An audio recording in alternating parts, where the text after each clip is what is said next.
What's happening, folks? Welcome back to Celtic Fans TV. It's full-time reaction to Celtic 2, St Mirren 2. I've got Martin and Kenny with me. By the way, me and Kenny were into hospitality. That's why we're dressed like the board.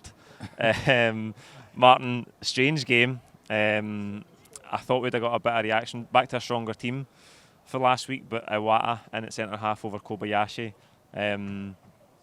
And it wasn't our best performance of the season by any means, was it? No, it wasn't. And some of the stats will suggest that we did okay. I think we're 77% possession. We all know that doesn't guarantee goals or points.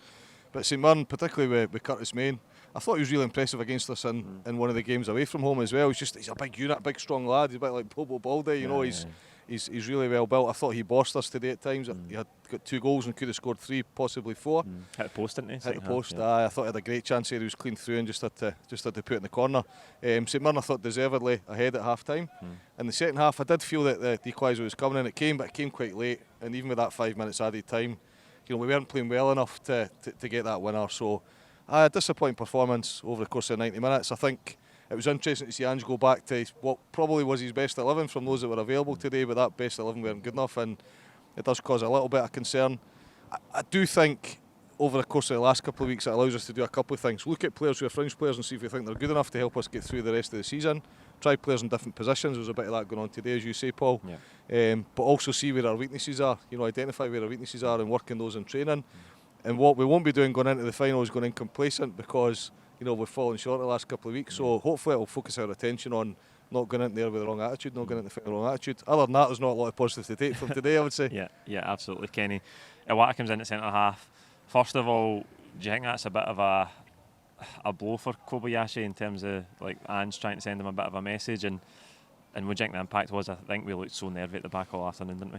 I mean, Kobayashi, he looked great against Kilmarnock when we were 4-0 up. He's spraying the ball about. I'm always a bit sceptical when people, praise someone in that type of environment. He looked weak, I thought, in the 2 games against Hearts when he was under pressure, and he had a nightmare against Rangers. So he's not impressed me. Was it the right thing to do today psychologically, how does he recover from that? Central midfielder's now taking his place in a dead rubber when our main centre-half's out. What future does that leave him with? I don't know, but at the end of the day, Postecoglou's judgment is one that's pretty brutal, and it's one that if you don't perform, you don't have a long-term future at the club. Now, it's a bit frustrating going into next season, because at the end of the day, Stephen Welsh, a quality backup if he's fit. I think there's a cap to his ability. So you're going into next season with pretty little in reserve. And what frustrated me about the last couple of games is our last competitive game, our last meaningful game, Carter Vickers was man of the match. We praised the defence for the quality and the stubbornness about how they shut out a team that was putting them under pressure. And that he goes injured, we lose 5 goals in 2 games, we pick up 1 point, the whole thing just falls over. I don't like being reliant on one player. The evidence says we're fairly reliant now on one player at the back. Now, you need to align that with the fact that these are meaningless games, and a malaise will likely set in, because if Ange Postecoglou drives a side every day in training, every competitive match, inevitably they're human beings. When that stops, you would expect some sort of drop-off. But I think the early signs are they're too reliant on Vickers, and not just defensively, but offensively, because Ange Ball was played with Vickers nearing the centre, nearing the halfway line, and the full-backs playing high. None of that in the last 2 games. Absolutely none of it. And I think a lot of it's down to him. Yeah, Martin, I think Carter Vickers gives a confidence to the whole team, as Kenny says. It's not just the defence, there's a confidence in the players in front of him as well, because they know that he's there. But Kenny's right to say that we can't be over-reliant on him. I thought going forward today, we get the equaliser. It's an unbelievable finish from Kyogo.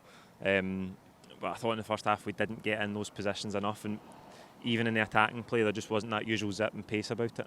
Again, going back to some of the stats in the game, so I think St Mirren had 2 shots on target and scored 2 goals. And some of the stuff I've heard about St Mirren's performance and how competitive they were in the match, I think that stat alone tells you that they weren't as good as they're making out. I think a lot of people want to see Celtic fall short, because we've been at the top for so long, 11 titles out of 12 years. Everybody wants to see whoever's at the top of the tree falter. So, the poor performances of the last couple of weeks will be exaggerated, and they have been by the media. Last week we played a fringe team, right? Let's not forget that. I think today, one of the things that summed up our performance, if we're to be critical, was we only had 6 shots on target. Plenty of shots, but 6 on target, and that's not good enough for Celtic, particularly at home. And albeit we're playing a top 6 team, you'd expect us to do far better against St Mirren. And in fact, we have. Since they beat us, we've been scoring goals against them for fun. I think one of the things at the back is, I mean, we were joking earlier on, the three of us could play alongside Carter Vickers and us not lose any goals, right? And that's really exaggerating the truth.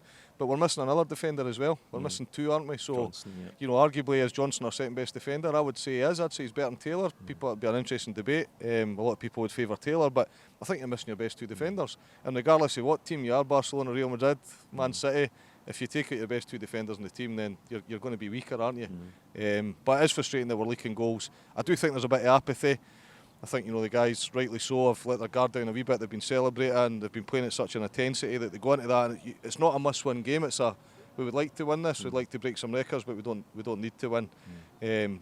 But Ange touched on it in his post-match press conference as well. He was talking about, you know, we have missed big players in the past, and we've still got results and performances. We've had Kyogo out of the team, we've had Tata out of the team, we've had Maigret, we've had the captain out of the team. Vickers out of the team as well. He said that. Yeah. So we can't use that as an excuse that we're missing a couple of players. We've actually been quite lucky this year. Yeah. The one thing for me out of that match was to avoid defeat. We've got a proud record at home now domestically over the last couple of years. I think it's 51. Today was the 51st game undefeated domestically at home. And for me, that was something to take out of the game. The fact that we rescued a point and the captain dug deep and avoided defeat. Yeah. Kenny, do you think that Ange waited a wee bit too long with the subs? I thought we never really looked like we had concerted spells of pressure at any time in the second half, and then you're thinking 60 minutes is maybe a good opportunity to change it, but I think it's just over the 70-minute mark that we get any subs into the game. Yeah, it was. I did find that frustrating. It's almost a bit arbitrary to just say, well, we'll bring on subs when there's a round number on the clock. It doesn't really follow any strategy, right? And we desperately needed subs after 55 minutes, I felt. I thought O made a bit of an impact when he came on. I think there's something there with O. People will get frustrated because he hit the post against Rangers and we could have equalised. But let's not be too short-sighted about O. He's a young guy coming in. I thought he made a bit of an impact when he came on there today. I think it's hard to be critical of Postecoglou in any way. By the same token, we give him so much praise. It's difficult to never be critical. I think sometimes he has a bit lacklustre in terms of the timeliness of his substitutions. And today was the evidence of that, I think.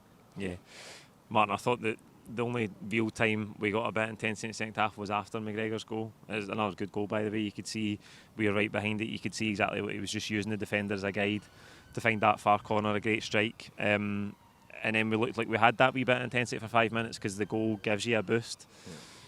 But we just couldn't sustain it, and in added time, 5 minutes added, it wasn't like we were chance after chance. We just couldn't find that killing edge today. Nah, I mean, with 5 minutes to go, you sometimes get a feeling there's a goal's inevitable, and sometimes you get that feeling which is we could play for 50 minutes and not score. We've all been at those games. Yeah. Today I was a bit on the fence. I'm thinking 5 minutes we've got a chance here. But that 5 minutes came and went quite quickly, and I wouldn't have said St Mirren were necessarily wasting time while the goalkeeper taking his time with by kicks. But we just didn't have enough in our tank today. We didn't create enough chances. I say we had loads of shots, but not enough shots on target. We weren't clinical enough in the final third. We weren't getting the ball out wide and getting those good crosses in. Just across the whole team. I think energy levels were there, the desire was there, but just not enough technical skill in the day. And fair play to St Mirren. St Mirren won the only 3 teams to have taken points off, and of course they've done it twice this year, so they must be doing something right. Yeah, absolutely. Kenny, do you have any concern that the players, obviously there is this psychological drop-off once you've won the title, that is the big goal this season, but we still have a cup final to play to complete a treble. Do you have any concern about where we're at just now, if there has been a psychological drop-off, or do you think it's to be expected at the end of a long season and that when it comes to that cup final we'll turn up and do the business? I think it'd be a bit ignorant to say I don't have a background concern. Look, we're playing the 6th team in the league below us, right? If we're playing Hearts or Aberdeen, you might have a bit more of a heightened thought about it, but we shouldn't lose perspective of the history. We could break history in 2 weeks' time. Yeah. Do you want to be getting into a game where you can break history by being clumsy and getting beat 3-0 and dropping points at home against a relatively lowly side in the league? No, you don't. You want to get in there organised. You want to go in there with every 11 men lining up on that day, hungry to play their position, in form and ready to go. I want to beat them 10-0, right? We all do. We want to hammer them. It doesn't matter if they're a small side. We want to get in there with complete professionalism. The last 2 weeks there hasn't been that. So there's so much at stake. It doesn't matter if it's Inverness. it doesn't matter. I would expect them to up the ante over the next couple of games, and it's difficult because I wouldn't play necessarily our first 11 on Wednesday night. I would play our strongest 11 that we intend to play in the cup final on Saturday against Aberdeen. But that means you want to rotate a wee bit on Wednesday, which might not help the rhythm of everything. So we've probably played ourselves into a little bit of a complicated position in terms of form. But look, you need to give them some credit for where we've come to this season. They're entitled to a couple of weeks, below par, given everything that we've gone through. So I have complete confidence, complete faith in the manager. All of that is completely undisturbed. Yeah. But look, we need to get our house in order a little bit. Aye. Martin, you'd expect Easter Road on Wednesday, Aberdeen here for Trophy Day, a bit more intensity looking ahead to that cup final. I mean, the interesting thing with the top six and the bottom six, these games are as equal as they possibly can be, and a lot of these teams have still got something to play for. St Mirren today, they're Aberdeen, still clinging on. Coming here next week, trying to cling on to third place. I mean, that's going to be a tough game, and they've turned the corner, albeit the last couple of weeks haven't been quite so good. Hibs, I'm not quite so sure they've got much to play for. I think they've got Rangers, ourselves, and Hearts in their last 3 games, and maybe they've got an outside chance. I need to check the league. Well, they can get into Europe if they're 5th, so they do. That's actually quite meaningful for them. So they're going to be desperate to give us a game. Kenny's point's a really interesting one, So last week, I think as fans desperate to beat Rangers, we would have rather went out with the best 11 last week, and that didn't happen. And today you're thinking probably be a bit of a mixed bag. It'll be some fringe players, and it wasn't. It was the best 11 from those available. So who knows what Ange will decide to do on Wednesday. We also need to be a little bit careful that if players aren't 100% fit, they're carrying knocks, and we protect some are bigger players as well. But I genuinely think, you can never be happy if you drop points, but I genuinely think there's a little bit of, we won't go into that final cocky or complacent. We'll go in and understand where our deficiencies are. Postecoglou's tried a couple of things last week and it's not worked. He's tried a couple of things today, not worked either. So that gives him food for thought going into the final, what he's not going to do. And he'll now be exploring what he's going to do next. I wouldn't be surprised if, because of criticism that's come our way, if he does go out with his best 11 in the next 2 games and just try and get a bit of momentum going into the final. I think, to answer Kenny's point from earlier on, I think going into that final, it's just such a big occasion. It's not just a Scottish Cup final, it's not just that last game of the season. You've not just got 30,000, 35,000 Celtic fans behind you and everything that comes with it, all Hampden in the sun and all that. You've got the chance to make history, you've got that treble, and I think if you can't pick yourself up for that game, can't get excited and can't be on top form. And I also think, we were talking earlier about players that have come and gone throughout our history. Some players don't necessarily, two things, don't necessarily appreciate what they've got, and secondly, they don't necessarily have that work ethic or that professionalism in their locker. I genuinely believe in our team, with McGregor, with Tati, with Kyogo, and you could keep going, that we have a team full of professionals and very talented individuals, and there's no doubt in my mind we'll turn up at that final, and from the first minute to the last minute we'll be ultimate professionals and we'll play at our best. Although it's a bit difficult to sit through the last 2 games, it's quite healthy to understand where your squad is at this point in the season, because you're going into a transfer window, right? And it's difficult to know if Bernabei's going to make it or Kobayashi are going to make it if they're not tested. And I'd rather be getting into the transfer window with that understanding that, unfortunately, it doesn't look like they're going to make it, but at least we're armed with that information. So there's always a silver lining to playing fringe players and not getting a result at this point in the season. Yeah, absolutely. There you go. That's it for a full-time reaction here for Celtic Park. Like this video, comment your own thoughts in the game below. Don't forget to subscribe if you haven't already, and we'll see you during the week for that trip to Easter Road. Thank you.